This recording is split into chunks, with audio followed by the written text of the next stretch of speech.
একদিন মেলাতে গিয়ে ছেলে খেয়েছিল বাদামের চিট, তারপর থেকে রোজ রোজই বায়না করে মা বাদামের চিট খাবো, বাদামের চিট খাবো। অবশেষে ও বায়না মেটাতে আমি বাড়িতেই বানিয়ে ফেললাম বাদামের চিট। প্রথমে কাঁচা বাদাম আমি শুকনো খোলায় ভেজে নিয়েছিলাম, তারপর কাপড়ে ডলে ডলে তার খোসাগুলো আমি ছাড়িয়ে নিয়েছি।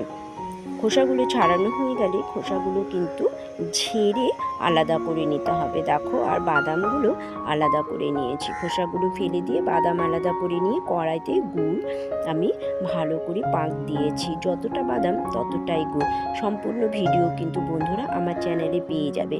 দেখো, গুড়টা কিন্তু পাক সঠিক হওয়া যায়, সেটা তোমাকে চেক করে এভাবে দেখে নিতে হবে। তারপর বাদামটা দিয়ে ভালো করে নেড়ে চেড়ে মিশিয়ে নিয়ে একটা পাত্রের মধ্যে তুমি একটু তেল মেখে নাও, তারপরে তার মধ্যে তোমার পছন্দ মতো শেপে জমিয়ে নাও।